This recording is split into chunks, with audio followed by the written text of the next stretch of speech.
2 Corinthians 11:23 മുതൽ 33 വരെയുള്ള വാക്യങ്ങൾ ഇങ്ങനെ പറയുന്നു.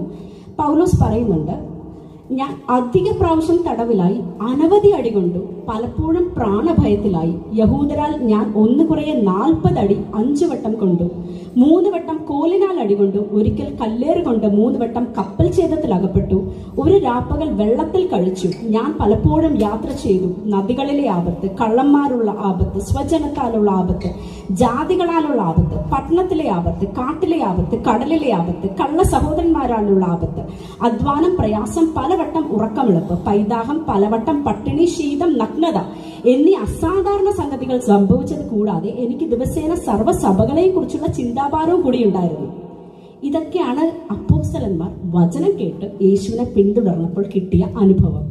അപ്പോൾ ഇനി ഞാൻ പറയാം, ഇനി നിങ്ങളുടെ ആരുടെയെങ്കിലും ജീവിതത്തിൽ എന്തെങ്കിലും പരീക്ഷണങ്ങളോ കഷ്ടങ്ങളോ ഉണ്ടാകുമ്പോൾ നിങ്ങൾ പറയരുത്, ദൈവമേ എന്തുകൊണ്ട് നീ എന്നെ സ്നേഹിക്കുന്നില്ലേ? യേശു ഏറ്റവും അധികം സ്നേഹിച്ച അപ്പോസ്തലന്മാർക്ക് ഇതാണ് ഗതിയെങ്കിൽ അല്ലേ, മക്കളാണെങ്കിൽ ശിക്ഷണം തരികയുള്ളൂ.